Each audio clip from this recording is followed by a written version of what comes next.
What's up, banana bunch? Bunch? Bunch?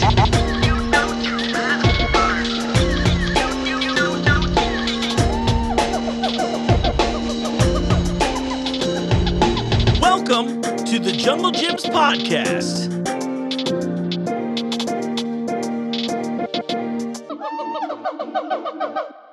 What's up, Banana Bunch? You know what time it is. It's time for another episode of the Junglejims podcast. I'm your host, Mark. Welcome to the show. I'm going to pretend like I didn't record this 3 times and forget to hit audio record every single time until now. Welcome. You know, we had our fall kickoff recently. I just did some content this week with WCPO, local news station, to do some more fall stuff with them. I was kind of like the guinea pig, so I could tell them what good pumpkin things to come in and try that we've got here, as well as apple. There's a big war going on in the fall flavors game where a lot of people are really annoyingly adamant against pumpkin spice. Like, I get it, have your opinions, don't get me wrong, but geez, you don't have to be a jerk about it all the time. But just have an apple pie and shut up. That's where I'm at. But we have all kinds of fall offerings. It's been fun. Last week's episode was so great. And I keep thinking, I was like, it was so much fun. And we had so many treats and sweets and other things like that I've just been, maybe I've been dragging for a week. And maybe it's that dragging that got me inspired to bring in Mom and M Coffee, because we carry their coffee in the store. And they were kind enough to bring me a ton to drink. And I was so cranked up on coffee while we're not really during the interview, but after that, like, I thought about it for 2 days, and it was delicious. Like, for real, it was some of the best coffee I've had in a while. And you know what? We carry a lot of great coffee as it is. So it's really nice when you have those moments where you're like, wow, this is truly outstanding. And then it inspires me to not just try theirs, go out and try the other things in the store. I mean, that's like how this whole show works, right?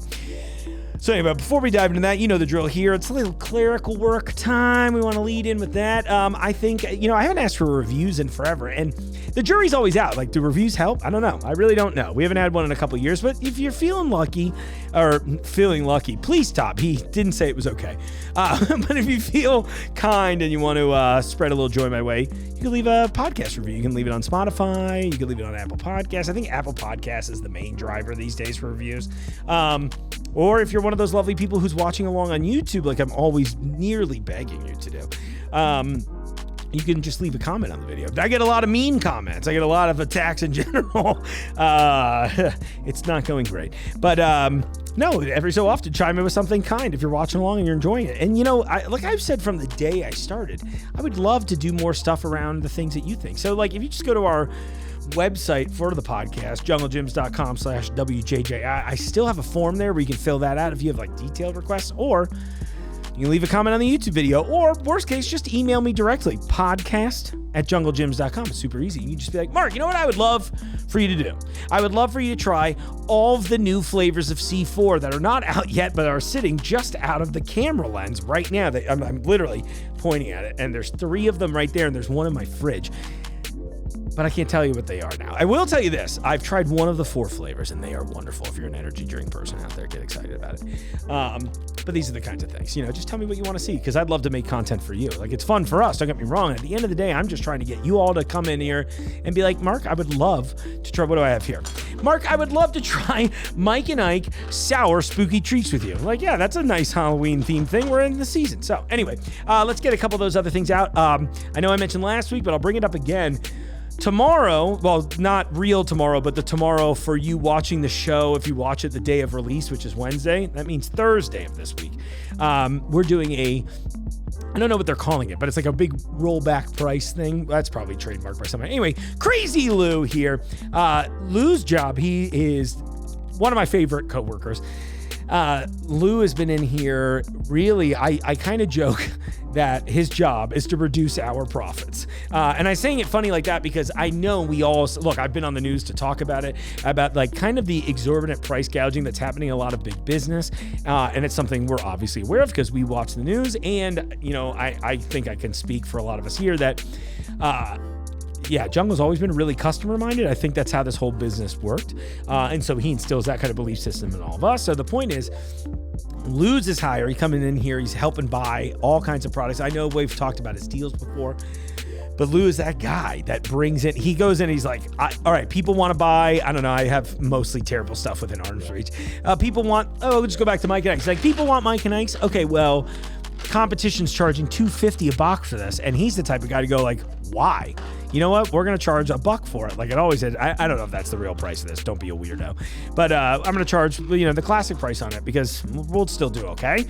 And that's a big thing. It's weird. And, being in this kind of position, it's always an odd thing. I just got off the phone with Lou talking about this, so it's fresh in my brain. But it is that odd thing where you might not believe me because I am literally hired to be the voice and spread this kind of news. But one of the things that I always thought was weird about taking this job is that they were really big here on do the right thing. Don't think about all these regular bits. Don't pretend this is not like every job you've had where you're like, lie to the audience, Mark. I mean, they were pretty upfront. I will never forget the day Jungle was like, you seem to like a lot of the things you're trying. You don't have to do that, right? And I was like, well, yeah. But I just try to instead of going out of my way to be mean to products, I'd rather just talk about the good ones. And we have 200,000 different items in here. I guarantee most of them have been pretty good. There's some stinkers out there. I mean, you watched me eat the Heinz canned macaroni and cheese. That's one of the worst things that exists on the planet. I would never eat that again. But the point is, I try to be polite about it. So when I say these things to you, I know it's probably maybe you take it with a grain of salt, but I can tell you that this kind of conversation happens all the time. We're always like, well, how do we beat the perception of us being expensive? And I keep bringing this up because I spent all summer trapped in my house. So almost all of my purchases were done by not done by them, but done through big budget corporations, a lot of our competition. And a lot of you don't know me that well, but I promise I am neurotic enough to pay attention to these kinds of things because I don't buy wildly dissimilar things. Like here, I made a couple fun things every so often, but for the most part, you're buying the same stuff. And it was really easy. You could tell, if you look at my bank account, not that any of you should have access to it, but I've got a few haters out there, clearly. You could see where, the things changed where I was like, yeah, I was spending so much more on just regular, simple basics. And I mind you, at the time, I'm having a lot of it delivered because I'm broken. I couldn't get up and down the stairs and all that stuff.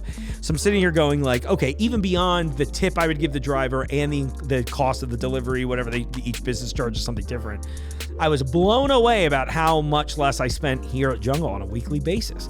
For real. I mean, I'm just at the end of the day, I'm still a consumer, I'm buying stuff all the time. And yeah, sure. You're like, well, Mark, don't you get a discount? Of course. I'm also not including the discount when I give you these numbers. I'm sitting here going all right, you're telling me my regular shopping run per week. And you might not even believe this because I know you're going to be like, oh, you probably eat a lot. I see your shitty comments. But sitting here going wow, my average grocery spend for I'd say 1.5 to 2 people is $80. It's nothing crazy.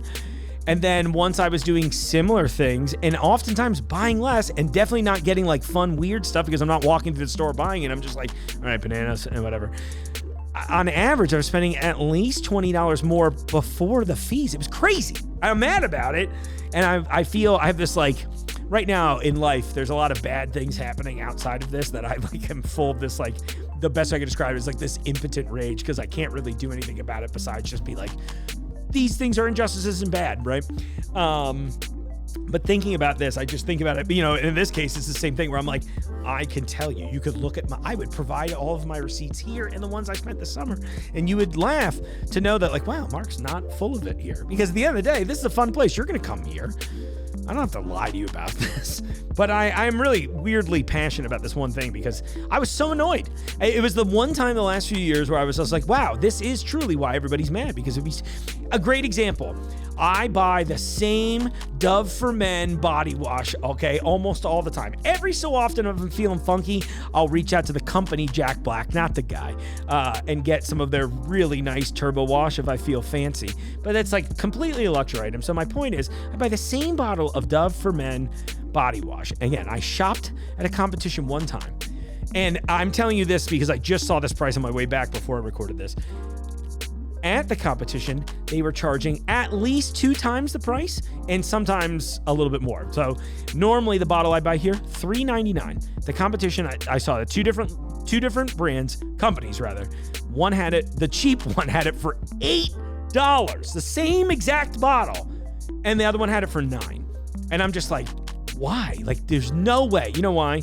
Because everybody wants money, and some people are willing to be awful to get it. And I feel pretty confident saying that I've not experienced any of that awfulness here, so I love it. Whatever. I didn't name anybody. I'm not too worried about it. And they don't like me at the competition anyway for this reason. But anyway, I'm encouraging you to come shop at places like this because we got all kinds of crazy stuff. I mean, just talking to Lou, we're doing a bunch of deals on like Snyder's of Hanover at 99 cents a bag. The next cheapest price is like $4 or $5 a bag.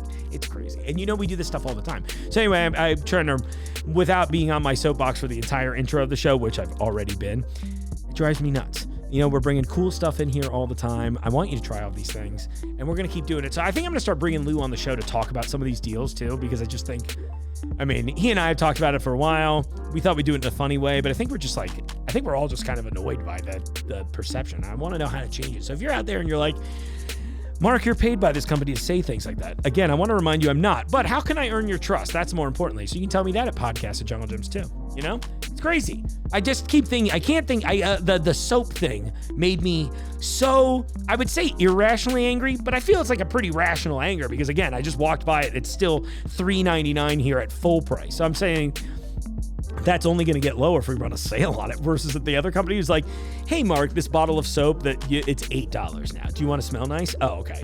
Like I remember the last time I literally had to go through to find something that was under $6 and I bought a bottle because that's what you have to do because I don't want to be a smelly, ugly person. And it's terrible quality. I'm like, oh, I think this is why everybody's getting skin cancer. Like it doesn't feel right. It smells fine.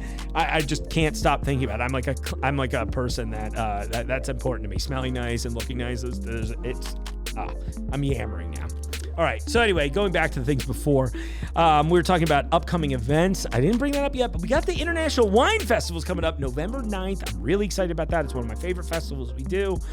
Some of you might say, Mark, you say that about all the festivals. Well, guess what? We've got about 3 of them, and I love them. And I keep pushing more ideas. And guess what? I'm going to keep pushing ideas. If you have a fun one, let me know. Podcast at junglejims.com. No, Cheese Fest is probably not coming back anytime soon. It's just a weird staffing thing in the cheese industry. If you have some free time, instead of emailing me asking when Cheese Festival is coming back, instead go look up how bad COVID affected the cheese industry as far as employees go. And then you'll probably get it. But who knows? Maybe we'll come back one day. I know a lot of you reach out often about that. And I'm like, I want to just be like, sure, maybe, but I don't know. I don't know about that. And right now we got beer, we got hot sauce, we got wine. They're all bangers. And then I've got a couple I'm cooking up too. Maybe a classic or two that we'll bring back. I've got a lot of ideas. I think I mentioned before, I've just spent all summer trapped in my house having ideas. You've been thinking thoughts your whole life, and look where that's got you, right? So get those tickets to the Wine Festival. They're on sale now. You can follow us. I know I've mentioned this before. You can follow us on Eventbrite. Eventbrite's probably the best way to stay abreast of all of our situations and our events. I know Amanda and Michael in the wine department have been doing all these fun like wine tastings and pairings. They sound like a great time, and they're pretty cheap. If you haven't done that, you have a casual interest in wine even, definitely check that out. And then if that excites you, come to the festival. You can try, seriously, it's hundreds of wines. I see how expensive those bottles are, and just knowing that someone's opening a very expensive bottle for me to taste repeatedly kind of feels great. I was telling somebody, like, the VIP at that always feels so necessary. Like, I mean, we go all out. We got the kitchen staff here making crazy spreads of food. Last year I joked, I was like, I don't know if it was like a peacock or a phoenix or what, but they're building these insane displays. The whole thing is wild, and you get to try so many things. If you're a Cincinnati person, you will love the idea that you get to ride the monorail at it. That was a lot of fun. And it's one of the only events that, while we don't really require anyone to dress up, it's one of the few times I see people in Fairfield wearing nice clothing and suits. So I get excited about that. I got a new outfit for it this year. I got one last year too. It's great. I can't wait. It's like the one time, it's like, oh, great. I can use this here. And then there's probably a wedding I got to go to. I can put it on that as well. That's great. I know I keep driving this too. I want you to download the Jungle Gyms app because every week we have new exclusive app sales. So you can get deals on certain products around the store. There were a lot of different ones this week. I saw so many different things that I'm honestly like forgetting most of the deals we saw right now. But anyway, the point is you'll get a great price on it normally, but you'll get an even greater price in the app. It's really cool. And the app's got stuff like the weekly ads, so you can prepare to shop. There's like little maps, and you got an item locator in the store so you can find stuff. Because I know a lot of people are, how should I say, they're too afraid to ask a an employee for help, but not too afraid to not leave a mean comment about it later. So if you're one of those people, guess what? We made it easy. You can just not have to ever talk to another human and find out exactly where the product that you think isn't here that I'm eating on the show this week is definitely in the store. So check that out. You can see the weekly ad. I believe it's the Thursday before too. So you can see like next week's ad early, get an idea for pricing. This is an easy way to see what Lou's crazy deals are for this event this coming Thursday. There's also the most recent episodes of the podcast are available on there, which I thought that was a cool ad, honestly. Shout out to John for that one because I didn't ask for that and it just was in there. I was like, well, this is cool. You know, I always love when that kind of thing happens. I'm just not that type of guy. I'm not like I don't know. Everyone's like the squeaky wheel gets the grease. And I'm like, listen, I don't want any more grease in my life. I just want to feel appreciated. And I do feel appreciated. So that's cool. Yeah, but I just thought that was such a nice thing. So anyway, download the app, follow us on Eventbrite, come to some of these events with me. I'm trying to make new friends. I have to remake my entire social network. It's a very long story that I can probably never tell you all, but I need new friends. And new friends are hopefully better than old friends. Yeah, it's gonna be great. So as I talked about at the top of this here, now that you've let me rant and rave about a few things that matter to me, this week was really exciting. I think I maybe told the story a little bit on the show, but I still want to tease up to this. Mom and M is this really, Mom and M Coffee. It's a cool, they own 2 locations here in Cincinnati. They make really high-end grade. Honestly, Colin talks so much about the roasting and bean process that like, I didn't even know he answered questions I didn't know I had. It was great. And honestly, everybody, Tony, Austen, everyone was awesome. Colin just dove right in there. You're going to learn a lot in this episode. But Mom and M opened, and what was really funny is we have this warehouse space that we used to throw parties in. So maybe some of you out there have been to one of my sweater fests, or they're always a fest, right? We've done so many of that. We've done Halloween parties. We used to have spring baked there in April.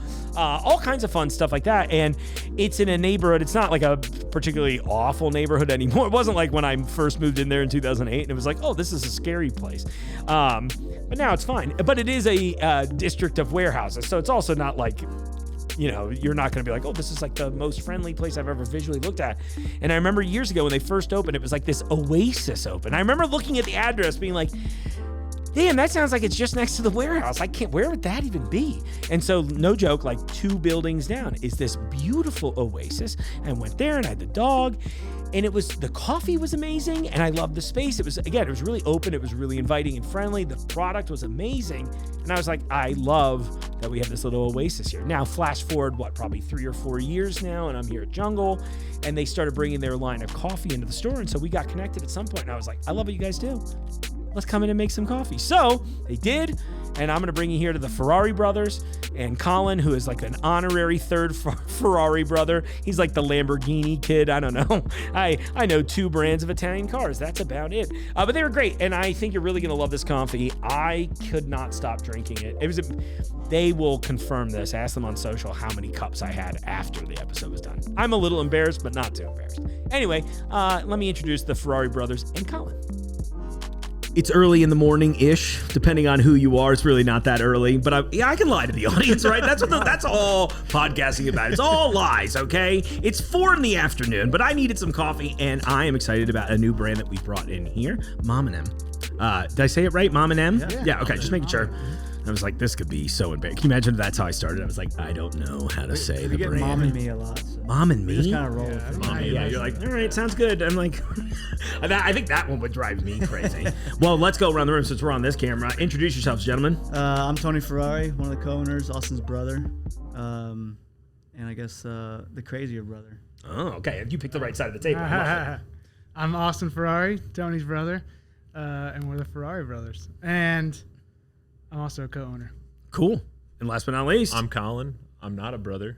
He's an adopted brother. Okay, you're part of the family. I roast all the coffee. Oh, yeah. Very cool.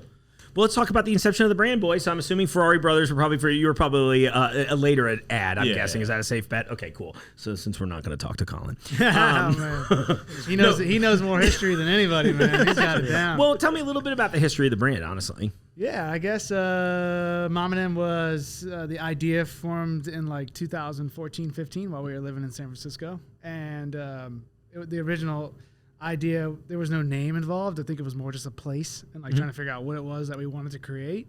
And then the name kind of came afterwards, right? It's like, you know, people kind of come up with this name first, and it's like, you know, jungle beans, you know, and but it's not. That's not what we want. Those are on sale this week, Austen. So it's like 2014, 15. We're trying to discover what it is we want while we're living in San Francisco, and the idea was to always come back to Cincinnati, Ohio, to where we're from, born here, raised here, and eventually we connected one day while we were working on the business plan. I was like, dude, I had a dream. I was like, it's called Mom and Him, you know. So there's a bunch of history inside that name, cool, and why we called it that. But that's kind of when we started, and the original idea and plan was supposed to be a Airstream coffee garden, actually. Okay. So where we're located today in Camp Washington, like there's like an empty vacant lot. I know it well. Yeah. So like an Airstream was supposed to sit there, and it was supposed to be an outdoor, just like oasis. That's awesome. But yeah, that's kind of the original plan of Mom and M. Mom and M is a saying in our family that our father and our uncle always said, and just like, relatives have said, and just basically like, how's your Mom and M? How's Mom and M? Mom and M good, And Mom and M is like, how's everybody? It really doesn't really need to refer to mom, but it's just like, how's everybody? You know? And it's actually a saying that he got from Gary Burbank on 700 WLW. Oh, no kidding. That's he crazy. used to say it on the show. He's That's like, awesome. what do you say? Like, hey, Jim, how's your mom and them? Yeah. And he's like, right. Mom and them good. Mom And so since then, we have Southern slang too, I guess you could say. We have guests that come in. They always hear it on like songs or something. They're like, "Oh wait, pause it, record it." Like, Mom was and them. this? He's like, was this the inception Did you point? get it from this Kendrick Lamar song? It's like, no. Of course. Yeah. Yeah, of course. Yeah, you're. Newest Vince Staples album. Yeah, It says Mom and Him. Newest album. It's third track. Pretty great. So from there we're building onto this plan, and we just worked so hard to develop it and try to get this thing going. And the idea was come back home and kind of give something back to our mom as well. Obviously, she's very much involved, and she's at the cafe 3-4 times a week behind the bar making coffee. And the idea was like, she's given so much to us as kids when we were growing up, and raised us as like a single mother. And so the idea was like, let's give something back to her. And she was always a painter, doing interior stuff, like fixing ceilings, whatever, in someone's house. And she was always alone. So it's like, how can we? Yeah, like super mom, So how can we do something to give back to her so she can be around community again and work with people? She never really worked with people, So we did it. That's so cool. I always love those little stories. It's been one of my favorite things. Since everything I've done here has been post-COVID, it's like 50-50 right down the middle. Either people are like, I had an idea while I was trapped at home, or people like yourselves who are like, I was inspired by someone close to me, familial, and this is like how I built this brand. And, I keep thinking about this. One of the first, so maybe this will probably get us in trouble, but we have a little warehouse space like right next door to you. And I've been in and out of there for like band practices, worst parties that we threw in the early 2000s, and we kept doing them there for a while. And I will never forget the first time I came, I'm like putting it in GPS. I was like, that can't be the same. And I'm like sitting there, I was like, that's like right next door to the warehouse, dude. And I'm like, there's no way. I was like, I've been on that street for 15 years. I can't imagine. And then I pull up, and it was almost like, okay, I just watched Beetlejuice 1 for the first time, but it reminds me of like this like tiny, you have like this kind of like, just a wild visual difference. And for real, I was like, oh, they built an oasis in Camp Washington. We get that all the time. It's like brightly colored and open. I was like, this is literally 2 houses down. It was like the last time I was outside here, I had an entirely different experience than this. So it was like really cool. And the space is beautiful. And like, I was happy. It was dog friendly. I got to bring Bark Morrison with me. He loved the experience. So that was really cool. Bring the dogs, man. Yeah, no, I love it. It's so cool. When we first told people that we were gonna be in Camp Washington, they're like, "Dude, you guys will last 2 months, man. Like you can't open anything there." I'm like, "Why not? Yeah, I'll find out. We'll figure it out." Yeah, exactly. The house that we're in today was originally supposed to be Tony's house. Oh, no kidding. Right, like I was gonna renovate to live in He bought it. it to live in the house, And we decided to put the coffee shop inside. That's cool. I think it's great. It's like such a cool location. Yeah. Obviously, it's done well because now you're on to what, 2 or 3 locations? Two locations. 2 locations. Okay. Over 5 years, and that's amazing, right? doing it. Yeah. Like we love to hear that kind of growth in these moments. It's great. Yeah, it's great. And it's I like think what's cool about the house is it feels like you're just hanging out at our place. Right. Like, yo, come over for a cup of Joe and hang out with us. Yeah. You know? Yeah, It's sounds good supposed to to me. feel cozy, right? Yeah. Inviting. Like I want you to stick around all day. Go ahead, hang out. Like there's no need to push you out, right? It's like Sure. that's why we have chairs. Sit down. Exactly. Yeah, relax, enjoy yourself. It's like there's that thing. Well, we were kind of joking about it off the air where we're like that balance between like go and stop.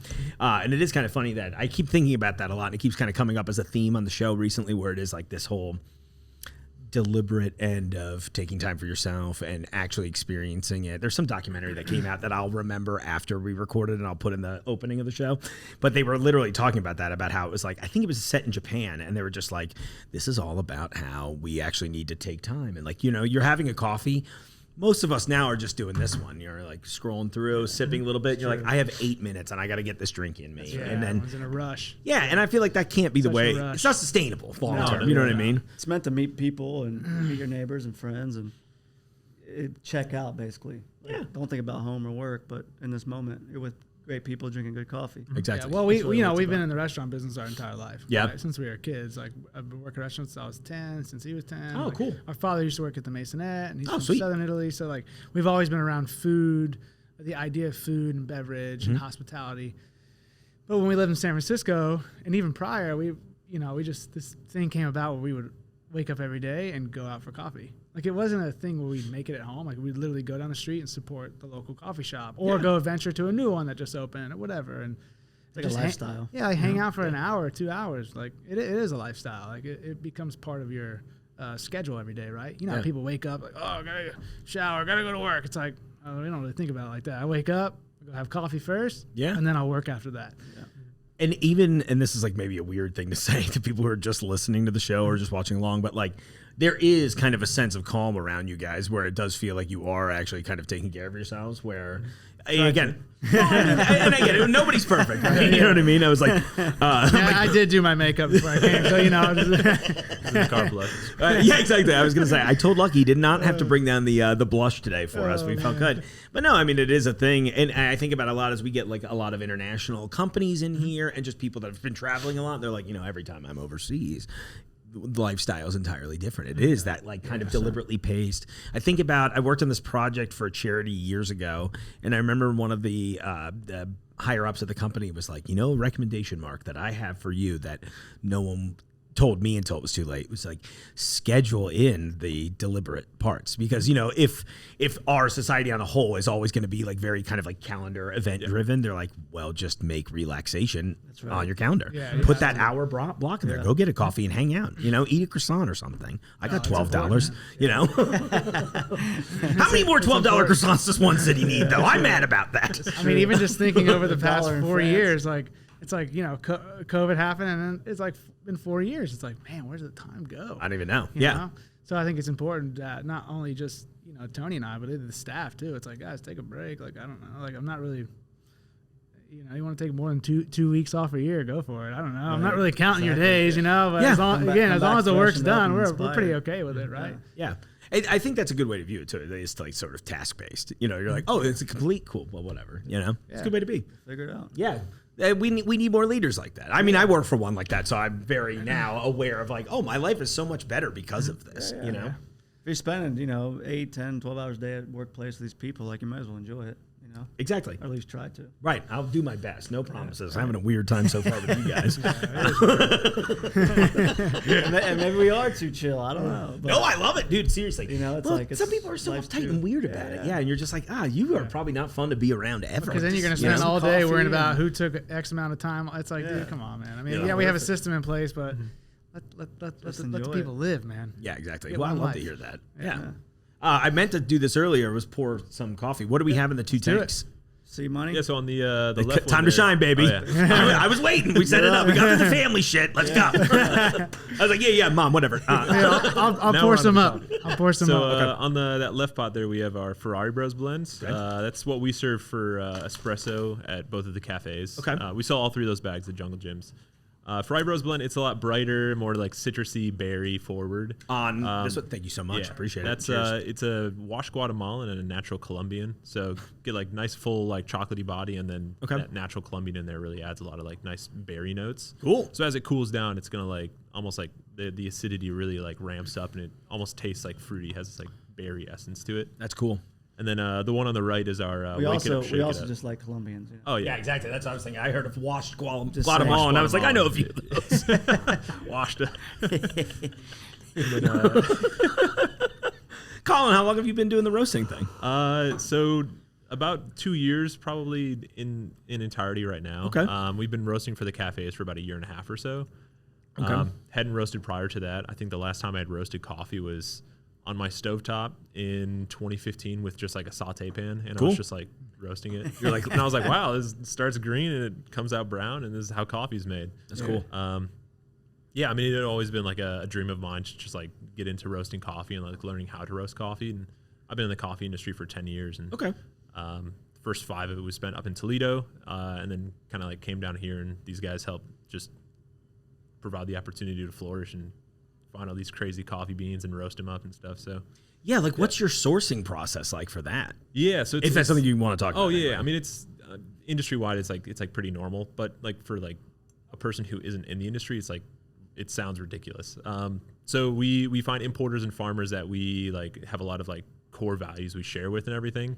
I start a conversation with them. We talk about their offerings. Usually set up a meeting on like FaceTime or something, and like get a translator or like Google Translate and stuff in there to like find out what they're saying, because I'm learning Spanish, don't speak Spanish that well. Sure. So we talk about their farms and stuff. They ship us little samples of whatever they offer, whatever they grow and produce on their farm.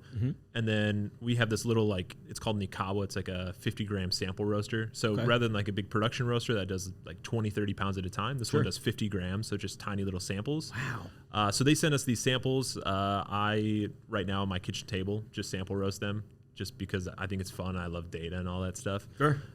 So I'll sample roast it, and then we taste them like a week later. So Austen and I, sometimes Tony, will grind all the coffees to the same spec, brew them to the same spec, and we'll taste them, analyze the coffees, write down all of our little notes. A little silver spoon. Yeah, literally like a big like bowl-shaped spoon, just like slurping it obnoxiously. We did it one time, and I was like, oh, I didn't realize that this was what it was going to be like. I was like, is everybody doing this? It's glad crazy. to know. Yeah, and the term for that's called cupping. It's cupping, like yes, I it's couldn't like remember. the industry standard like across all countries and all walks of life with coffee. Imagine how surprised I was at a massage therapist when I was like cupping, and they were like putting glass jars on my back. I was like, whoa! I came for a drink. You should have seen when we cupped with the Cincinnati Reds, man. Oh my gosh, that's hilarious. Dave Bell's trying to slurp the coffee. He's like, And you gotta slurp. That was a fun time. like you got to be obnoxious, man. Let's go. That's Get all the the slurp technique. in. You gotta do it. Yeah. You gotta Yeah, aerate it. so so cool. we slurp the coffee, taste it, coat our palate, and then we find out like what we like, and then from there, then we like send.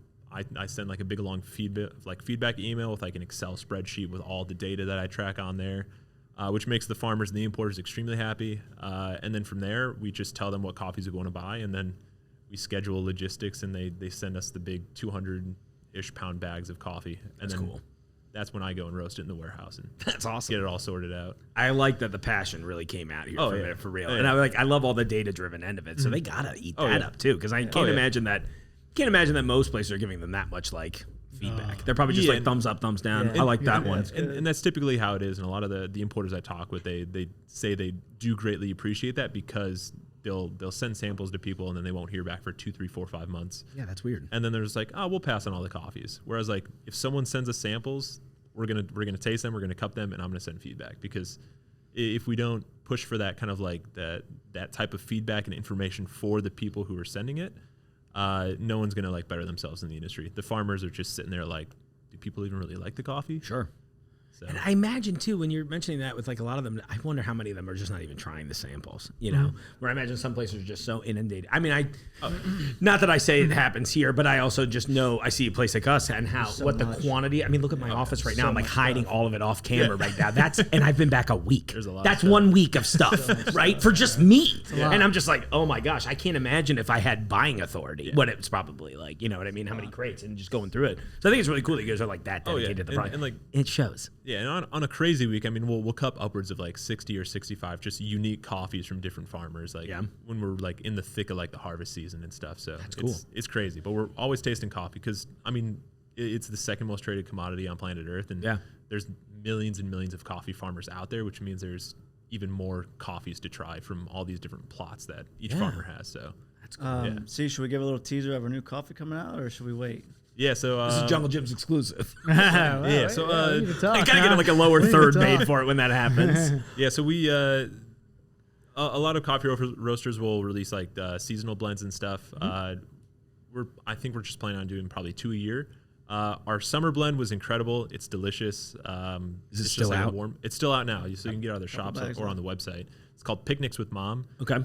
That one's really good. It's partially a coffee that's by this rock star farmer named Sebastian Ramirez. It's a peach co-fermented coffee. Whoa. So when they take the coffee and they're processing it, they ferment it anaerobically, so without oxygen. Okay. Clarification, all coffee's fermented, so you need to ferment coffee to kind of get it to the point where you are going to roast it and consume Yeah, please feel free to explain these things like I'm 5 for real. so because it's I gonna- don't know. I feel real confident the audience He's, is like, he's wait, sweating, what? Colin. You need to Yeah, definitely. He's yeah. Might be the temperature. Slow down on of the coffee. coffee. Yeah, exactly. I might Right. burn a pot of Did it. you just see the hose out of the tank? I'm like, yeah, pump it for me, Austin. Put the Let's go. put the backpack on there. Well, Camelback. Put that with camel Little milk. camel milk. Oh, Well, God. little do you know, we sell those in aisle 13. Abigail, aisle 13. Yeah, so so all coffee's fermented at the end of the day, and in the past like 5-10 years, all these like coffee producers and importers and roasters have been really experimenting with different processing styles. So they're taking all these fermentation methods from like the winemaking world or the beer making world. Cool. And then they're kind of translating that to coffee, because coffee's a fruit. There's residual sugars in there. You can ferment it, and the result is very interesting. Cool. So this farmer, Sebastian Ramirez, he ferments it anaerobically, and then he takes the cherry off, and then he does another stage of anaerobic fermentation, but he adds in dried peaches, wine yeast, and fruit sucrose. Whoa. So as a result, the wild. flavors from the peach, the wine yeast, and then the fruit sucrose, it all those sugars and flavors kind of like impedes itself onto the actual like flavor of the coffee. That's amazing. So it's not technically like flavoring coffee, but it's co-fermenting. So you're fermenting all of these things together. Interesting. Just to create this crazy like homogeneous mixture. Interesting. So then he takes that, dries it, and then sells it. We buy it. It's incredible. When you roast it, if you're just drinking it, it tastes like you're biting into like one of those like fuzzy peach rings. Peach tea. Yeah, or like the little like Haribo things, or like Yeah. peach tea. It's insane. It's the craziest Yeah, coffee. it's so present. Yeah. It comes through decently in the taste as well. yeah. Oh, 100%. Yeah, that's cool. So it's part of that. And then this other farmer that we found, his name's Jorge Correa. Everybody's got a great name in this. Oh, yeah. thing. It's I know, beautiful yeah. name. Sebastian Ramirez is probably It's- my new he's alias. definitely, It's yeah. badass. He's a rock sick star. name, yeah. I got a CD. I have his name tattooed. Yeah, right here on my yeah, chest. chest, baby. That's so crazy. Yeah, and then Jorge Correa, he's a little bit smaller farmer, not as well known, but we get him his coffee from another importer who like has like very deeply invested in him. And then his is it's just kind of like his field. He calls it his process blend. It's just all of the best crop that he produces, and then he just puts it all in one hodgepodge. So in that, 55% of it's a natural process Gesha. Gesha is like a very bright, lavendery, floral coffee, and it's Interesting. a natural process. So they dry it with the actual cherry of the fruit on there. Okay. So as a result, it's more inherently like it has like more perceivable acidity, and it's a little bit fruitier. Cool. So we blend that with the other coffees that are in there with Sebastian Ramirez. So in the cup roasted, it's just like big peach, big lavender, like very floral. So we call it Picnics with Mom, because like awesome. I want people to taste it and like close their eyes, and they're just like transported back to their childhood. It's like experiential. It's like a nostalgic coffee. That's beautiful, actually. It's really cool. It is cool. You know, you mentioned a few times, because I think a lot of people really don't know about there actually being like a real fruit on the outside of it before the bean itself. Yeah. Is it common that people don't roast with the fruit on still? Like you mentioned like a couple times here specifically, they were fermenting with, sorry, poor Yeah. terminology, but fermenting with the fruit on still. Is that uncommon? Yeah. So to kind of like take it back to like processing methods. So I mean, the coffee's roasted without any of the cherry on there. Right, yeah, or any of the sorry, I'm fruit. so sorry It's just about like the More green the bean. fermented. Yeah, They have but the farm. processing styles, most coffee that you get at like a grocery store or like other places, even nowadays, even in specialty world, a lot of coffee is just wash process. It's just super easy. It's consistent. It makes a clean cup. That's when they just take the entire like cherry off of like the actual like two like halves or like the pit of the cherry. Right. They just take it off, and then they ferment it for like 12 or 14 hours, and then they rinse the mucilage off. So like that, it's like that when you eat a black cherry from like Michigan, it's got like that little little, slippery like, bit. yeah. So they wash that off, and then they just dry it on like raised beds or like in artificial drying machines. Okay. It's kind of like a big like tumble dryer. So that'd be like a wash process. Just makes like a really clean cup of coffee, nuanced flavor, but it's just like there could be really, really good ones and also really bad ones. But it's easy, it's consistent to replicate, and there's not a lot of risk involved for the farmers. So that's why most coffee out there is wash processed. in between wash and natural, there's a honey process where they strip the cherry off, and then they just dry the whole cherry with the actual mucilage left on there. So it's got like this little natural sweetness in there in the cup. Interesting. A little more risk involved with that. The prices tend to be a little bit higher, but it does have like a lot more like crazy sweetness and like flavor profile to Has it. a character a little bit in a weird way, you know, for lack of a better it adds a lot descriptor. of character to it. And then lastly, it's natural process, which is the most traditional way to process coffees, because back in 14, 15, 1600s when they started like actually roasting coffee and consuming it as we know today, they weren't ripping the cherry off and just like fermenting it and then drying it and then roasting it and then brewing it. They were just leaving the whole cherry on, throwing it on their like patio, drying it, and then just going from there. So yeah, natural, they'll just dry it with the entire fruit on there. So as it dries, it's like its own little microbiome, and it kind of like ferments and festers around. And all those juices kind of like leach into the coffee bean. And as a result, a natural processed coffee is like exceptionally fruity if done right. There's a lot more risk for spoilage and like mold growth on the farmer's side, so they have to like rake it constantly and stuff. But once it's completely dried, they'll like mill the actual like dried fruit off of the beans, and then they'll package it and sell it off. That's wild. It's crazy. Delicious. Yeah, it sounds so awesome. And like just the way you're describing it, what I like so much about the world of coffee, because I was kind of a late convert. It was something I didn't try until I was like really in my 30s. Yeah. And it was just, I hadn't really been around it much enough. You know, it's like some of my family drank it, but even in my 40s now, I'm still like, everyone else is an adult and I'm the child, right? And so it was like that thing. And so then as I got into it, what I really have enjoyed about it, kind of the same way I enjoyed the beer world and the wine world, is there's like a billion different versions of what is ultimately kind of the same product. I know that's a little reductive, but like, you know what I mean? At the end of the day, it's a cup of coffee, but like, grand scheme of things, yeah, but then you're tasting this, and I'm like getting those little bits of like, there's like a noticeable acidity here, all these kinds of things. And again, I think that might be kind of coming back to our take the time to enjoy things. I think sometimes maybe this is my plea to the general audience. Take that time so that you can experience it this too, because I'm not an expert, but I feel like even in just these short moments like this, I mean, we've been hanging out like a half an hour. I'm like, I get it a little bit more than I did it this morning, you know? You could do a whole show about this already. I'm just already like, I was like, cool, let it ride, boys. I can ramble for hours and hours. Follow him today. Well, what he didn't tell you is a data analyst for Notre Dame University, and Colin Shepherd, everybody. Yeah, I was making He's a nerd. I was making $560 a year. I was just, I said, screw data analyst. I'm gonna go roast coffee. Yeah, and then you bring that, but you bring that to this, and then look at what you're doing too. That's amazing. So see, what about the new one coming out for the? So I was gonna segue into that because I wanted to kind of like talk about the seasonal blend we have now. No, just please. kind of like put it in perspective of like yeah. of our like values and like what I feel like we're trying to put for our seasonal coffees. We're trying to make it feel a little bit more nostalgic and experiential. Cool. Like a cup of coffee you drink and you're like, wow, this kind of transports me to a different area of my life. So this one we're gonna drop for the winter. We'll probably have it like end of October because there's some weird shipping issues going on with some of the farmers and some of the ports we work with in Colombia. But it's also another partial coffee from that same farmer, Sebastian Ramirez, except he's fermented it with cinnamon, and it's a wash process. So the other one was natural process, anaerobic with all those co-fermented like peaches, wine yeast, and all that stuff. So all he did was he did a wash process, and then he anaerobically fermented it with just cinnamon chips.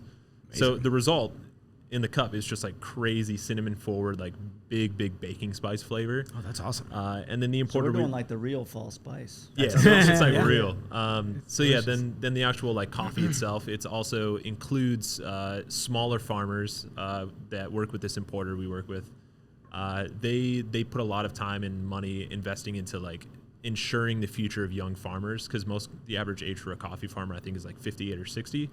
So they're almost like a dying breed, unfortunately. So they're trying to find ways to get more young people excited about being a coffee farmer rather than just like going to the University of Bogota in Colombia and just like going to tech.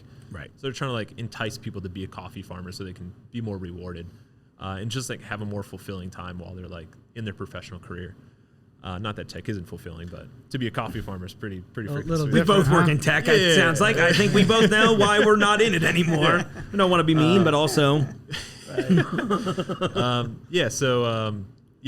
take a whole bunch of other like small lots from these younger farmers that they're investing in to help like ensure that they're gonna like be successful, and they're just buying all their coffee, blend it all together, and they sell it, and it's just like crazy cinnamon baking spice, almost like black tea with like notes of like red delicious apples. It's insane. I can't wait. That sounds It's amazing. delicious. So we cupped it for the first time, like 3-4 weeks ago, and then we gave we did that whole process. We got the green samples from our buddy Michael, who's one of the guy who we got it from.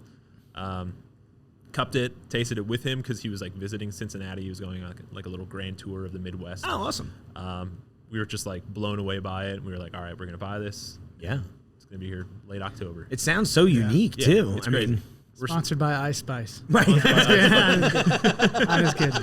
It was The tour will be incredible now. Yeah, no kidding. She's gonna be drinking that. in the She'll tour be coming bus. to town. Yeah, staying in the Airbnb. Yeah, I mean, it was incredible when we all cuffed it for the first time together. I was like, this is sick. This is good. Yeah. Yeah. I'm excited about the summer one too. So you said with both of these these will be both in the stores, right? In your stores, that is, and your site. Did you say as well? In stores, online, and then a couple different of our like partners we work with, like cafes. They serve it. Are we gonna get into? Do you think? It might be too limited run. That was kind of what I was thinking. Talk to your buyer, man. I know, exactly. We'll maybe y'all should watch the show more often, buyers. What's up, dude? I want this in my office. What's the matter I with you? can't stop there. I mean, I could stop there, but I'm choosing not to. No, that's incredible. I am wildly excited about that, too. This is what a cool idea. I'm stoked for it. It sounds like such a unique process anyway, too, that it has to impart so much more flavor than I think a lot of people are probably even anticipating. Oh, yeah. But I'm loving that. I love the nostalgia vibe, too. I mean, I think keeps things fun. You know what I mean? It's like Colin was saying, how many coffees we cup all the time, especially when it's harvest season. It's like we're always growing, we're always evolving.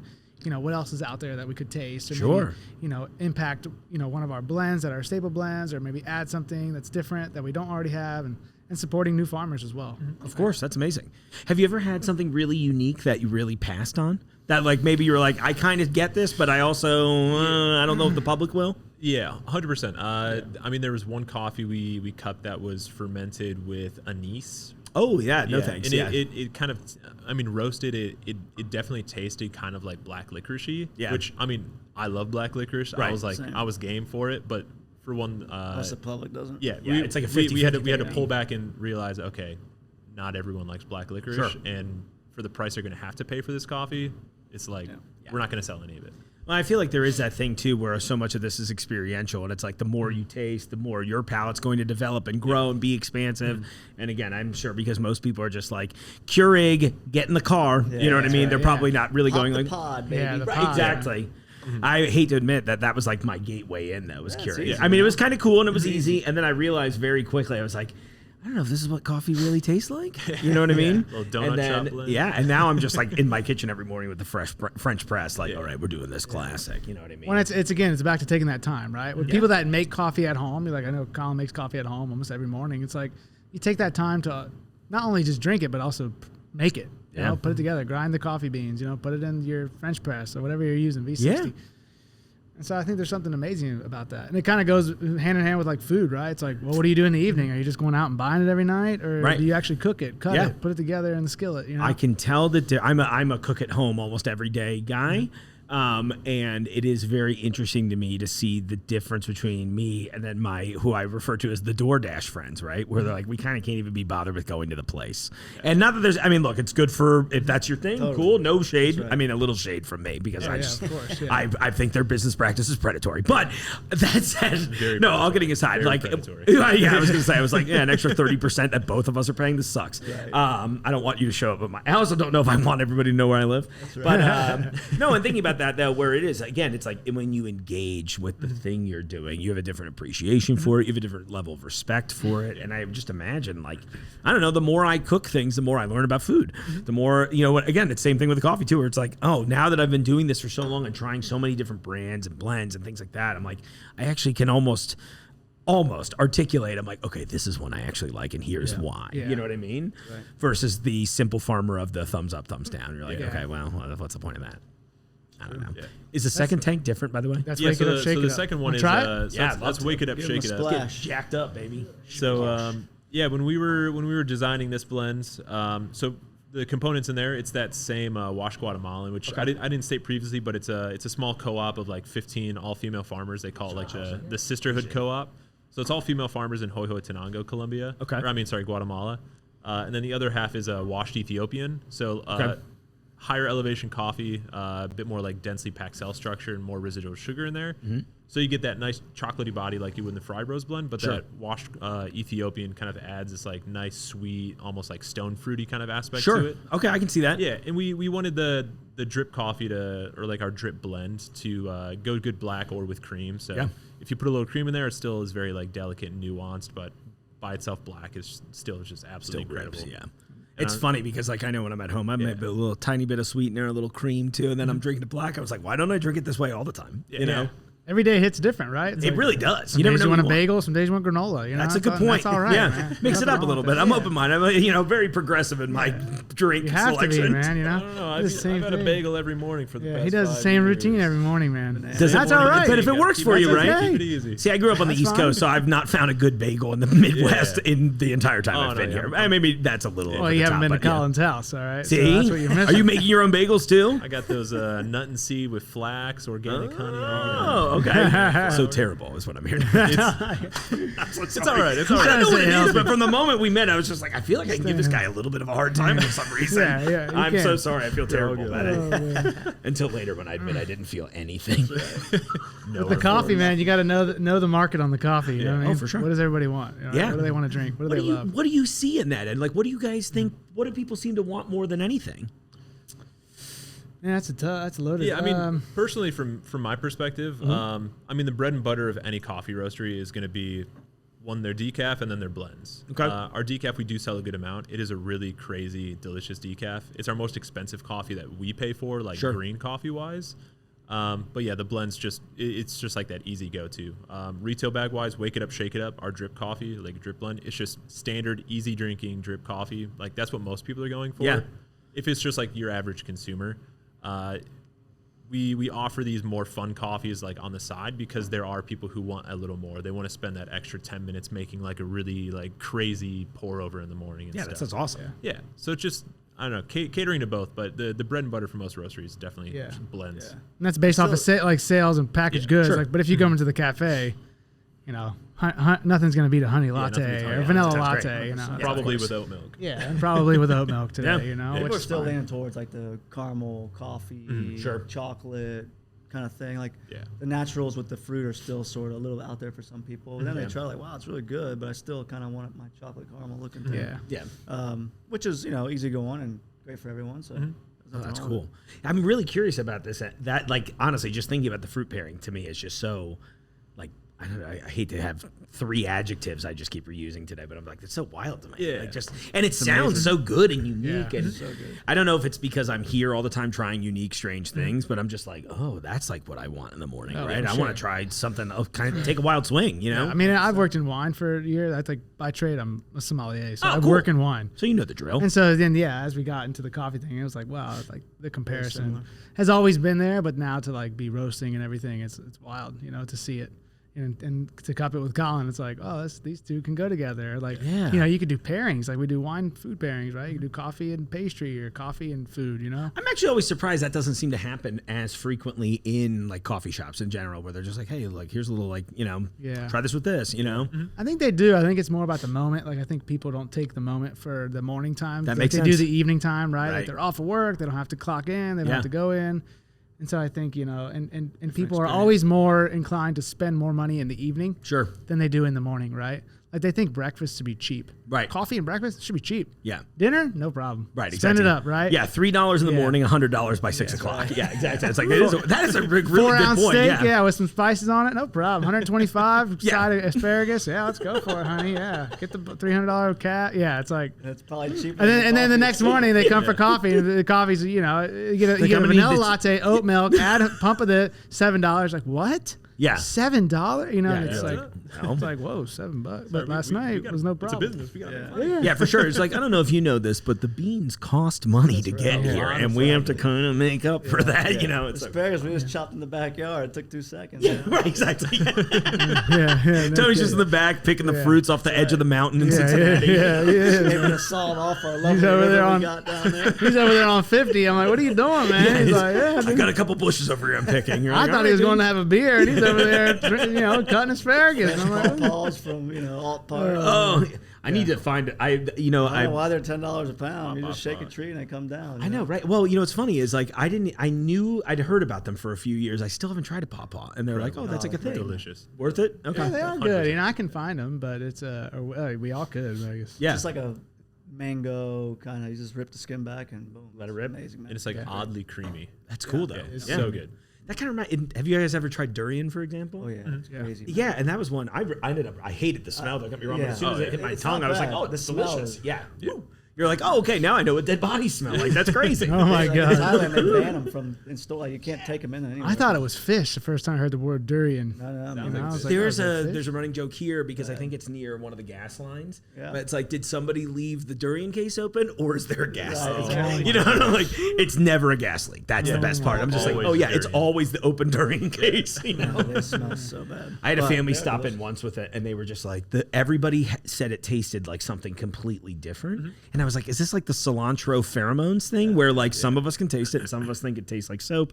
And they were like, the mom hated it. The son was like, I liked it, but it didn't taste like fruit. It tasted like garlic custard. And I was like, that's weird. Tastes like wet. To me, it's like wet sweet eggs. Yeah. Like Oh, I could get that a little bit. scrambled Yeah. I kept getting the first bite I took. I'll never forget because I was like, ew, ew, ew, because you just smell you smell corpse and old onions in a bag of socks. Wow, you're selling it for me. I know. But as soon as I hit my tongue, it was like the smell dissipated immediately. And then the first thought I had was, I was like, because it's got that kind of custardy, almost like mushy banana texture. Yeah. And I was like, this just tastes like every tropical fruit, like generic tropical fruit flavor I've ever had. Yeah. And I was so blown away by it to this day that I'm like, oh, it's weird. And even more blown away that I'm like, again, until it hit my tongue, it was the most intense, scent experience of my life. And then it dissipated instantly. It was so weird. So if you get the opportunity, try it. They're huge. He's the chef here, Yeah, so he's so had all these I figured exotic things. Yeah, that man. makes sense. Any other weird ones in the lineup that you can think of that ruined your day? Well, I guess the balut egg. Oh I gosh, just couldn't do it, man. dude, we had the same thing. We had Johnny Fairplay from Survivor come in here, and he was like, "Yeah, we'll eat balut." And then it was him and a business owner, a friend of ours, Brad, up in Hamilton, and the two of them came in here. And I was like, okay, maybe I'll try, because a bunch of the employees are like, it's a delicacy over there. Yeah. We'll find out. And I'm thinking, because they're like, well, there's a little bit of bird in here, and I'm thinking it's pretty early in the process, right? There's feathers, aren't there? Oh man, dude, yeah. When they cracked it open. And a whole ass bird came out. Like it was, and I'm just like, A little crunchy. I mean, I couldn't believe how done it was. Because in my head I'm thinking, Yeah, it's that was good. it's- That was good, man. I really thought we were like dumping this yolk on the table. I'm like, all right, just lawyer. But again, I'm expecting to see something, but not. I mean, it was like 95% pretty much complete. there, yeah. The first thing I thought, I was like, this was every download in the late 90s when somebody picked up the phone, where it was like, I'm almost done. Yeah. And I felt that about the bird. And they're like, no, just like slurp it back. It'll be fine. I'm like, oh my God, no, I think I would be able to taste the face. Like it was, Oh god. yeah, that was not good. Did you look around to see if anybody thought like, oh, maybe this is a wrong? Get another egg. That's what we Get did. another one, Well, yeah. then they were doing, this was so funny. And I don't know if this was right or not, but they're like, I'm pretty sure you're supposed to boil it first, so it's fine to eat. I was like, I'm pretty sure that's not how it's supposed to go, but I'm not going to tell anybody. They were both lovely. It's Yeah. like, sun dried.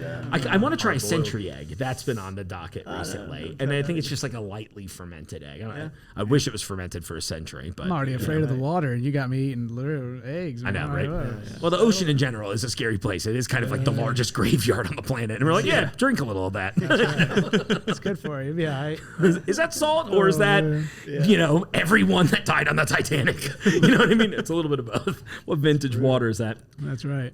Oh, so by the way, I really like the Wake It Up, Shake It Up, but I think I'm going to go Ferrari Brothers as my top pick today. Just seems it's got a little more character, a little more something. More nuance, fun stuff. And that acid bite that's in there too kind of hits in such a good way where I'm like, oh, that's working. It's know? good.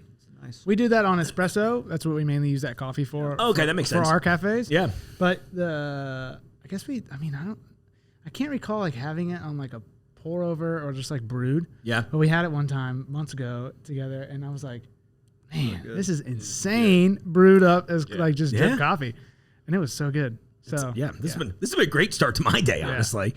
Something you brought up about the decaf. I know we talked about the price and everything too. And again, maybe this is the dumbest question, but I can't believe I've never asked it before. how do you decaffeinate something that's like naturally caffeinated? How does that? What does that even? There's a couple different methods. Yeah. Most of like the commodity decaf out there is just done with just like artificial chemicals and stuff that just leach the caffeine out of it. Oh, okay. The one we use, it's called an EA decaf. So EA stands for ethyl acetate. Okay. They're essentially fermenting sugarcane, and then the fermented juice of the sugarcane has ethyl acetate in there naturally. So they just soak the coffee beans in that. It kind of like acts as a solvent, leaches the caffeine out of there. That's really cool. Yeah, so it retains a good amount of like the character, nuance, and like natural sweetness found in the coffee.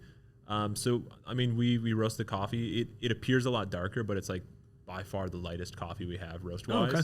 And it still retains like a lot of like nice, smooth, like sweet, chocolatey, orangey kind of flavors in there. Yeah, I was gonna say, I was looking at the bag. I was like, ooh, chocolate and orange. Yeah. That sounds awesome. Yeah. Yeah, it's crazy. And then another popular decaffeination method within like the past like 5-10 years is called Swiss water. Okay. They're not Swiss. They're based in Canada. Oh, perfect.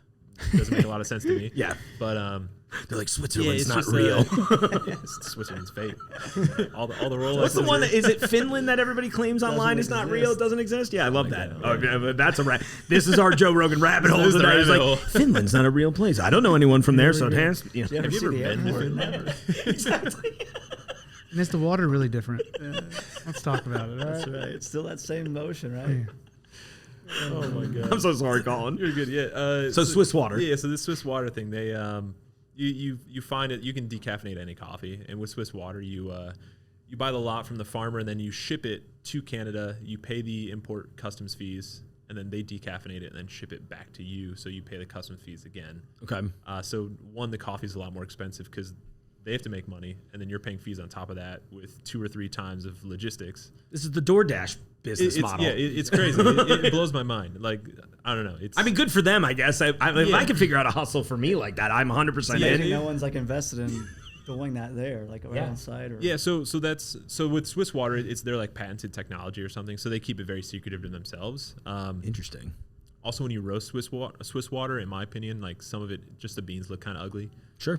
EA, it's very easily done on site at the farm, which is why it's the most popular in specialty coffee decaffeination method. Yeah. And it also helps invest more into the farmers, so then they can charge a little bit more, so they can make the money rather than some big corporation based in like Canada or something. Right. Exactly. So everyone benefits except for that big corporation out there. It's just the farmers are making more money.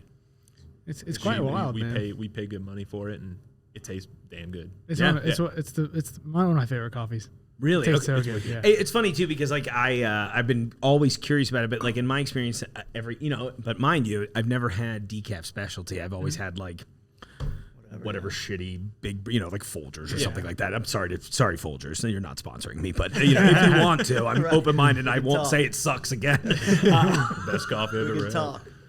When you're here, you're home. You try the decaf and like the big brands, and you're just sort of like, that kind of tastes like coffee. It's like if I asked aliens to recreate coffee after just letting them have a sip. Mm-hmm. You're like, that's close. But so now I'm like really curious about this because it just sounds like, the process sounds so much. Again, it's like anything else in the specialty game, right? Where it's like, oh, you all care about this method and you've invested in that part too. $10 says that's going to taste a little better. Yeah. I mean, if we gave it to you blind, you'd have no idea. Right? I bet. I mean, I had it at home, for like, I had a whole bag of it. It's grounded for some reason. We're making the Mocha Master brew pods every morning, and it's just so good. And then this whole time, my fiance, she's like, "Oh, I didn't really realize it was decaf. You've been giving me. No wonder 4 o'clock hits me, and I'm like, I'm just tired. Yeah. I'm like, I was like, I've been lying to you this whole time, but you have no idea. That decaf tastes so good. The placebo effect is real. Yeah, like you believed it until 4 o'clock every day. Right, something's not right here. Let's give you the good stuff. Back on the medicine, baby. So the good thing about Folgers, is they gave us our new motto. The best thing about waking up is Ferrari Bros in your cup. I agree. Yeah, for real.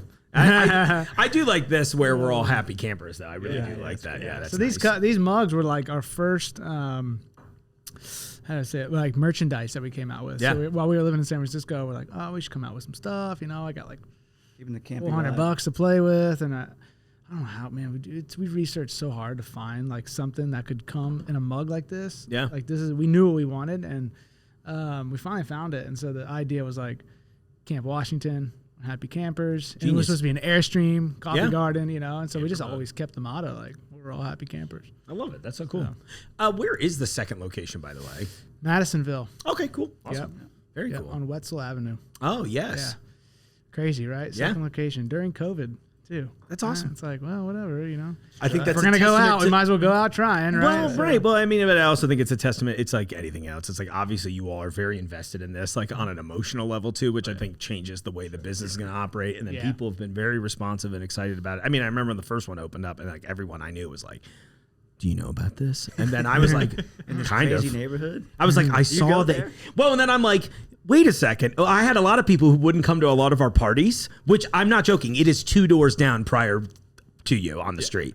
And they're like, I don't know about this. And then like those same people were like, you want to have coffee? I'm like, next door to the party you wouldn't go to? Sure, I'd love to. That sounds so good. You know, and I'm like, you know, I was like, it You're always the one that cracks me spray up. painted the building, man. Yeah, I figured it out. I am Yeah, trying to it's- beat the allegations right now, Austin. Oh man. We say that to our like people that like doubt us too. We're like, so 5 years later, we're still at it. Remember when you said we're gonna shut in 3 months? Yeah, exactly. We Don't you love, we love love that? that, you know. It is quite emotional. It is. It's a crazy. Sometimes you have to sit and take a moment, like we always do, and just sit and reflect on like where we come from, right, and how it all started, Yeah. and how it began, and now where we are today. And it's always like just mind-boggling, you know. It's like, man, this is wild. Because I remember coming back here in 2019 when we physically moved back from San Francisco, and Tony and I drove through Camp Washington while the building was getting renovated. Yeah. And I just said to myself, very personal, I was like, what the fuck are we doing? Right. Literally, I was like, this is quite crazy. There's no one here. Yeah. I mean, there's not one single soul outside. That's why it on was the good street. for what we were doing, because we're like, well, nobody's going to come And so, find us yeah, here. I'm like, This is and great. so We're off the hook. We were so afraid, but I think that thing that is like, build something where there's nothing, you know, because then you're going to bring people to that area or community, right? If we all just sit and center on one place, which a lot, you know, most Yeah. places do, which we can course. speak of if you want to, but you know, it's kind of boring, right? And then it's like, do something different, you know? Take the swing. Yeah, take the swing, man. It's like, no matter what, you're building a business or a product or a thing, you're already taking a risk. Maybe add a little more risk to it. You know what I mean? It's like, whatever. What's the worst that can happen, right? Right. It's like, dude, you go through life either, you know, doing this one thing, working for somebody else, or like maybe just build it on your own, you know? So, Well, I think you kind of hit on this earlier where we were like, well, if we're going to go down, we should go down swinging. But I 100% agree with that. I'm like, I would rather fail spectacularly than fail in like a really like safe way. It sounds boring and terrible, you know? And it's not, I don't think, I feel pretty confident saying all of us here at the table, I don't think any of us want to live our life that way, you know? No, not at all, You know, like man. kind of like, oh, an average existence sounds fine. I'm like, no, it sounds awful. I hate that. I was like, average, are you kidding me? Fun. yeah. Yeah, the only time that was fun was in high school when I didn't care, and I was like, "Yeah, give me the C's, get me out of here." You know what I mean? Now I'm like, I got some effort. Yeah. I still don't know math though. I got to push a Especially little when bit. you love it, you know. Yeah. Exactly.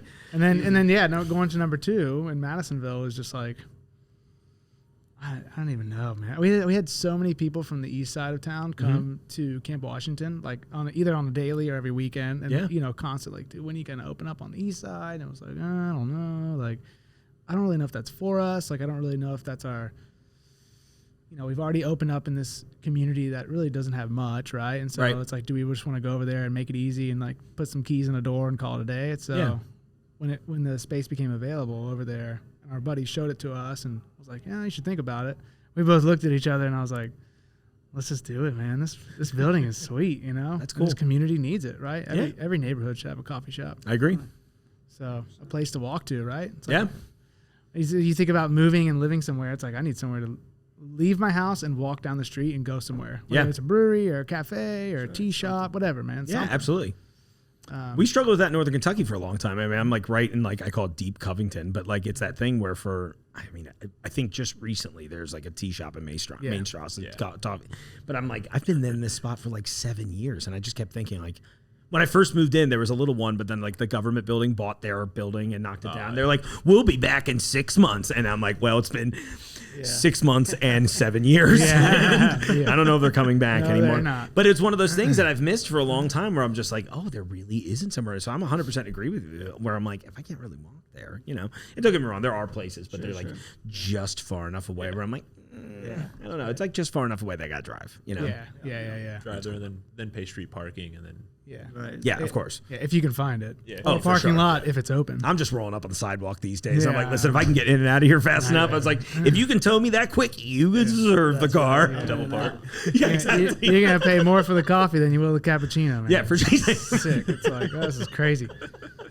Well, looking to the future, what's next, guys? Where are we going next? Just, you know, any goals, any big vision? Miami, Florida. I think we're flying soon. You know, maybe vacation. No, That sounds awesome. Yeah, let's go. I'm ready. I think our flight leaves in like an hour and a half. We should probably get out of here. Get out of here.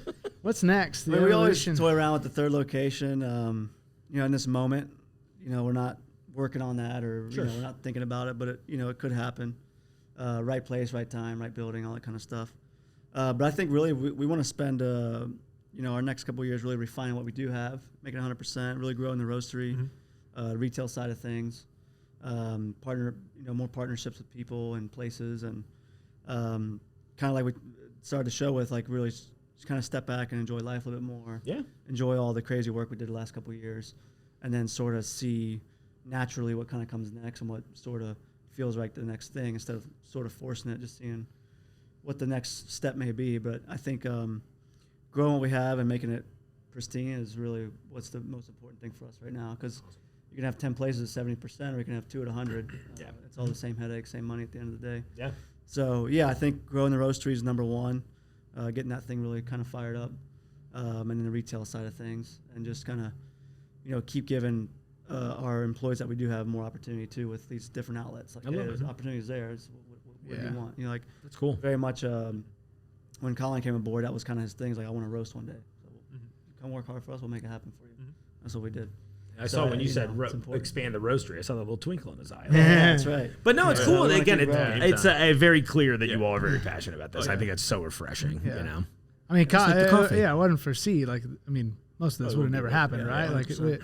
you know, maybe it was on the agenda, and can we do it? Of course we can. But it's like, you know, when Colin moved down to Cincinnati from Toledo, it was like, you meet this passionate person that's just as passionate as we are. It's like, man, he's like part of the family. Right. You know what I mean? And it's like, this is what he wants to do. We should probably think about it, you know, just I'll do it. You know? And so that's kind of how we evolve. That's where and it's like, It's much more enjoyable too when you have somebody that's into it, and Yeah. actually wants to do it, and for sure. cares about it. It's like, well, why shouldn't we? What are we doing? Let's do it. and you need those parties no matter what, man. Like you could have a grocery store, you know, you need somebody to focus on the sushi, man. You know, who's gonna make it? You know, do you know how to make it? I don't know how to make it. You know, so it's like, yeah, I think that's our secret sauce here a little bit. It's like everybody that runs a department like is kind of a weirdo about it, and you know what I mean. I don't mean it, but yeah, no, I agree. And it's like because of that, it's like you can go grab anybody and be like, you know, you were talking about like the roasting and the coffee and the specialty end of it, and how they were trying to get young people in it. I hear it a lot in the meat game that there's no butchers anymore because like all of the big things are just like, listen, steak just comes in a prepackaged thing. We don't know how to cut it or anything. Whereas here, we're still hiring like legitimate meat cutters. It's awesome, and I think it's really unique for us. And it is kind of a bummer that we are kind of experiencing that too. We're like, how do we get the youth interested in these like detailed processes in a world where they are really only have ever experienced this like high paced get on Instagram lifestyle, right? It's like, how do you break that? It's, I'm hoping it comes full circle, like a lot of, you know, fashion does, and you know, furniture, right? Like all this mid-century stuff. We want our parents to throw away. Like, what the hell is this? You know, now we're like, oh, we should have never threw that stuff away. exactly. Like it was built so You know, well. Exactly, and I think that's hopefully going to happen with food and culture. Yeah. And you know, hopefully butchers do come back. Yeah. And stay around for I think we are seeing a little bit in the food space too, right? I Yeah, always think yeah. about like the explosion of shows like Chopped and that kind of stuff, where I think all of a sudden overnight everybody was like, "Oh, I'm interested in unique ingredients suddenly," and it's like not everybody, but it's way more people than I remember for a good portion of life. So I'm hoping we'll get there eventually. Well, everything really is at our footsteps, right? We're like scrolling all day. It's all right here if we really want it. Sure. You know, but then Yeah. you gotta put the work in too. Yeah. I pay $100 a month to have access to all of humankind's knowledge, and I mostly just take dumb pictures of myself in the bathroom. Yeah, you know what I mean? exactly. Yeah, well, I do too, you know? Yeah. Why not? Yeah. Hopefully the arts and crafts, you know, do come back, and people do start to, you know, continue working with their hands, and because at the end of the day, it's all we have left is our hands, right? Yeah. If technology goes down, we still have these guys. Yep. Exactly. So I pray they start making buildings like they did in the 1910s, 1920s, amazing. 1930s. Yeah, we could. I don't know if that'll ever Beautiful happen, architecture. Yeah, it's I crazy. mean, there's to beautiful stuff out there, but all the yeah. buildings being made are like cardboard. Oh, for sure. It's like that, and there's like this whole minimalist angle too, where you're like, I hate it. it's just like, oh, everything's just like like I don't know, PlayStation 1 graphics all the time. I was just like, why are we doing this? Like things Yeah. used to be beautiful Give me all some the time. Art Deco. Give me some little nice right. cute cornicing on the top. Exactly. Everybody wants it so quick, man. Right. They want it overnight. You know? Yeah. No one wants to All my work neighbors for it, have right? the same house. I can tell you where the kitchen is, the bedroom. It's boring. It's like when we were younger, at least myself, watching Food Network at my friend's house, right? And his mom's like, that's going to be you one day, Austen, you know, on Food Network, just like Bobby Flay, you know? Yeah. I was like, oh, man, maybe it could be. You know, at the time, I was like, that's pretty cool, right? Yeah. But I guess no one ever sees the picture of like how hard it took to get there, Sure. right? And so everyone today is like, I'm going to go to culinary arts school and then apply for Food Network. Right. You know, and it's like, what about the in between? Like, do you even know how to chop most of this stuff? Do you even know how to cook it? Yeah, it's like, Don't do rush you even know how to read a ticket? Yeah. If I put you in the kitchen tonight, you're probably gonna fall. I see it a lot in the creative space, you know, because it's like, yeah, I have a really cool job now, but it's the old expression. It takes 20 years to be an overnight success. Yeah. And I'm like, they're like, well, you got this. And I'm like, yeah, dude, I spent 21 years Exactly. struggling in everything I ever did. And now I'm old and I'm like, now I just talk and eat food. This is great. You know? But it is that thing where it's like, I always try to encourage people too, where I'm like, you know, for every one podcast, I think about how I used to literally suck shit out of airplane bathrooms in order to pay the bills so that I could make all of my creative ideas happen on the side. And then one day the side became, it's cool. Everything takes time, man. Sacrifices anymore. We were I mean, it's so funny. On Instagram this morning, and fiance showed me this coffee shop in Japan, Tokyo, and she's like, "Look at this place. Isn't it so small? And it's like an experience." And like, her friend was telling her about it, so that's why she was looking at it. Yeah. The guys are in like these white blazers, and it's like, and I said, "Well, yeah, they'll do that for the rest of their life. They take it serious, right? It's like a sushi chef. Like that's what they do What's it called? until Kaizen or something like that. The theory that you should focus on a skill set, and master it. Yeah, it's kind of cool. I think the I put that culture. on my LinkedIn profile, something like that. That's awesome. Well, I feel pretty confident that you're on the way, dude, for sure. I was like, I don't have any spreadsheets 10 in years my in life. coffee. I don't think I'm going anywhere. yeah, That's so cool. Oh, well, I guess next time we got to just go to Japan for coffee and see. yeah, What's up. yeah. Exactly. I'll bring the white blazers. Just send me your sizes, boys. Jungle gyms in Alaska, I see back there. Yeah, exactly. Well, this is all of my go to all of my Alaska. Alex Jones-esque theories. I had for what? Do I still have the Hyperloop? I mean, aisle 16 is Japan, right? Let's go. over there. I'm trying to get. That's can like my set it dream up. for next spring. I've been itching on that trip for a couple years, and I'd love to.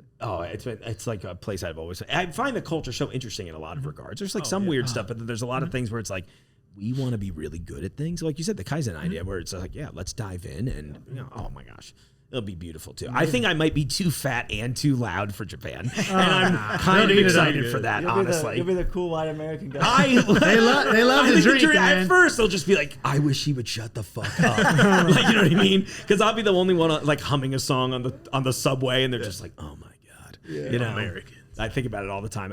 We watch a lot of like Japan travel videos, and there's this running joke about like, I don't know if you've ever seen like the public benches in Japan, but they're like the size of the rail of the arm of the chair. So it's like designed for nobody really to sit on them. And I'm like, lean. oh my God, I'm too handicapped for this country, but I can't wait. But the streets are clean, so I can eat off it. So I guess that's good. absolutely. 100%. That's awesome. Guys, this has been a great time today. It's so nice to like actually finally meet you. Welcome to the store. Thanks for having us. Oh my gosh, my pleasure. And come back anytime we got something going on. So just to be clear, these are the 3 ones that we're carrying in the store right now, correct? Yep. Okay, awesome. Yeah. Yeah. Well, come in and get those, everybody. This is great. I had a great morning today. I'm a little spiced up now. I'm really and I'm gonna come in and try all the specialty stuff. You said the fall one will probably be like end of October? Yeah, it's being shipped directly from Colombia end of October. So I'll just say beginning of November to be safe. That and way. then, until then, we've got the picnics with Mom that I mentioned, that really peachy coffee. Is there a timeline cutoff on that? I know this is going to air. Probably like, whenever we swap to the new one. Okay, cool, Yeah. sweet. So yeah, come get it. That sounds really Unless we unique. sell all of it, which I'd love to do. That'd be crazy. It's I'm just incredible rolling up with a stuff. truck tomorrow. I'm like, I'm gonna Fill it up, man. Fill up Yeah, a swimming- exactly. Fill up a swimming pool if you want to. We got one right out front. Yeah. That would be Just insane. saying, man. Oh my Want to gosh. invest in something? Yeah, exactly. Some coffee, man. I'm just telling. I will. I'm interested. Well, guys, yeah, thanks again for coming in. I appreciate Yeah, it. we appreciate Yeah, it. anytime. Yeah. Amazing time. Gents, thanks so much for joining me on the show. It was truly a great time. I love this. I loved your coffee. I had it. You're all so fun to talk to. It was really a great. I love when that happens. I love when passionate people come in here. Not to say that that doesn't happen frequently, but I really like to laud it when you get people like this that are really excited about what they do, what they make, what they can bring to the table, all that good stuff. It was awesome. And I got a cute mug and a cute hat out of it. I almost never wear hats, but they had a hat that was big enough for my big fat head. It was great. So, well, everyone, I gave you the rundown. Download the Jungle Gyms app. Follow Jungle Gyms on Eventbrite. Come out to some of our events. Follow the show. New episodes every Wednesday. TikTok, Instagram, YouTube Shorts. We got all kinds of stuff coming for you. I got all these C4 flavors that you haven't heard about yet. I really am excited for you to find out about this. I know there's a lot of energy drink drinkers out there. So on that, though, we get some shopping done. So I'll see you out there in the aisles. The Jungle Gyms podcast is recorded in the WJJI studio inside Jungle Gyms International Market in Fairfield, Ohio. The Jungle Gyms podcast is produced and hosted by Mark Borison.